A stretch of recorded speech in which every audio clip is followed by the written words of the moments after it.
Hello there mga ka-exercise. Once again, Boss Roger Beyond 70. Ngayon habang tumatanda tayo, isa sa mga humihinang parte ng katawan natin ay yung ating mga kamay. Minsan di natin nakamamalayan yung mga hawak-hawak natin na mga bagay. Bigla na lang nabibitawan natin. Minsan pa yung mga breakable materials pa. Baso, plato, bote, minsan takaw disgrasya rin yon pag tumama sa paa natin o kaya matapakan natin yung mga bubong. Okay?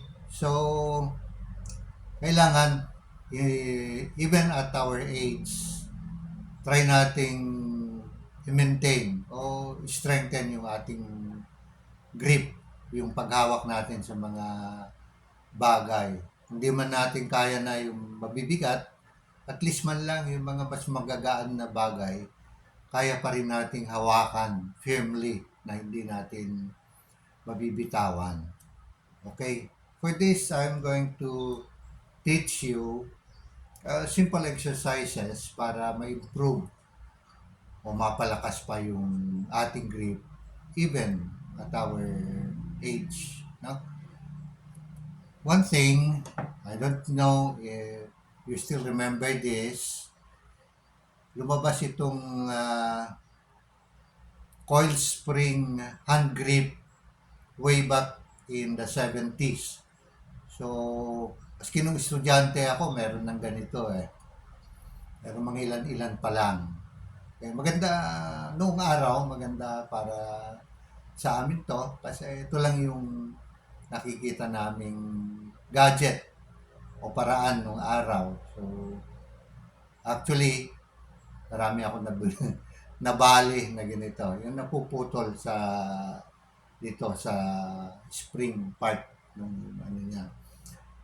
So, ang technique nito, just to give you a background, yung mga hindi nakasubok, is pipress mo siyang ganyan, okay? Magsasalubong yung handle, hold mo ng 5 seconds. So, 1, 2, 3, 4, 5, release. Tapos, ulitin mo uli, another 1, 2, 3, 4, 5. Actually, okay pa rin naman to. Pero meron kasing counting downside, ano? Pagka prines mo, habang naka-hold na gano'n, no, for 5 seconds, medyo nasusuppress din yung pagdaloy ng dugo. Tapos pag nirelease mo, merong sudden surge ng dugo sa mga veins natin. Okay? So, di-discourage na natin to. Okay? So, hindi natin to dapat gamitin na. At our age, yung mga bata-bata pa siguro, gusto nilang matry, okay lang, subukan nyo. It's good for the hand and the forearm. Dito, mafe-feel mo yung pressure sa kamay at saka sa yung forearm. What I suggest is a very simple exercise. Ito, this is a coconut pulp, no? Yung sapal ng nyug. Nagata na to, kinuha ko lang yung sapal, tapos pinatuyo sa araw, at eto na yung gagawin nating pang-exercise sa kamay at saka sa ating forearm. No? Very simple. Okay, so tuyo na to, wala na siyang gata, kukuha ka lang na mahahawakan ng dalawang kamay, sabay na yan. Tapos, pipress mong ganon, parang ginagata mo pa rin siya. Tapos, feel the pressure. Okay, and then, bitawan mo, kuha ka uli, do it again, ulit-ulit lang. Ulit-ulit lang siya. Okay. Tapos, hold it for as long as you can. Tapos, yan. Gawin mo yan mga maybe 10 to 15 minutes per sitting. Kung gusto mo, maski ilang beses mong gawin yan sa maghapon pag wala kang ginagawa. Maganda to. Okay? Pwedeng gawin mo yan habang nakikipagkwentuhan ka. Pagka may nangangapit bahay, pwede mong ilabas habang nagkukwentuhan kayo. Gagawin mo to. No? Habang nakikipagkwentuhan ka. Huwag naman pag seryoso usapan, ha? Pag seryoso usapan, huwag mo naman isabay. Pero pagka yung mga simpleng marites lang, okay. Pwede to. It's good for both men and women. Kasi mga babae, ganun na rin minsan mas madalas pa nga sila nakakabitaw na ng mga bagay-bagay. Okay? Nawawala na yung grip nila. So, ito maganda to. Okay? So, wala nang gatayan, kunwari lang, ginagata mo siya. Okay? You can do it lightly, you can do it moderately, o itodo mo na yung lakas ng pagpiga mo. Hanggang doon sa kaya. Okay. So, take some time in doing it. Mas matagal, mas beneficial. Okay? So, yan. Hindi ko na bubuin yung 15 minutes. Okay? Another exercise, I don't know kung kilala nyo to. Maybe some of you have seen this. Yung musical balls na parang bearing na malalaki. Okay? Musical kasi pag ginagalaw mo, meron siyang tunog. No? Ito,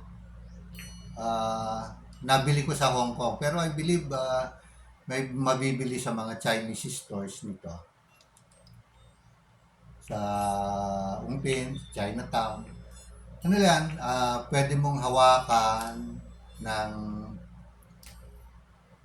magkadikit. No? Iikot-ikot mo lang sa kamay mo. Like that. You can feel yung ano niya, yung effect niya sa kamay and then again sa forearm. Ganyan lang. Ikot mo lang siya ng ikot. Tapos, pwede mo rin siyang, so, one hand muna, kung makakabili ka ng 4, kasi yung isang box kasi, yung isang pares yan. Pag bumili ka, kung may mabibili kang 4 para sabay ang paggamit mo, dalawang kamay at the same time, that would be better. Ito, so natapos yung magkadikit. Try naman natin yung hindi sila magdidikit. No? Ikot mo siya, gamitin yung mga daliri habang pinapaikot. Try na hindi sila magbabanggaan. Ito naman, pampalakas doon sa dulo ng mga daliri natin. Okay. Kasi nagko-control dito, pag di sila magdidikit, yung daliri. Okay. It would be hard at first, pero pag nasanay ka na, madali na lang yan. Okay. So yan, again, 10 to 15 minutes for each hand. Okay, 10 minutes for each hand, okay na rin siguro yan. You can do this habang nanonood ng TV, habang nagpapahinga. Maganda pang relax. Okay. Kung wala kayong makita, wala kayong mabiling ganito, try nyong kumuha ng yung ganitong size na bato, bilog, o maski hindi siya masyadong bilog, hugasan nyo, tabi nyo na, ayun ang gamitin nyo. No? Maski hindi siya perfectly round like this, okay yun.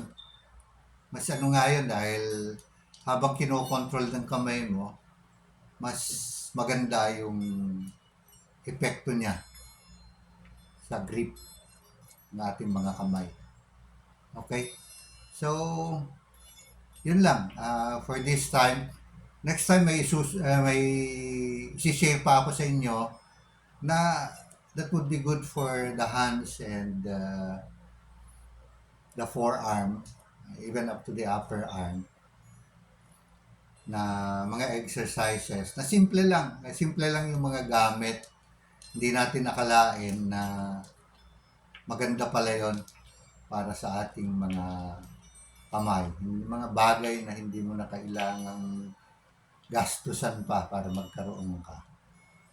Okay? So, that will be all for today again. Don't forget to pray. Thank God for the blessings before you ask for anything.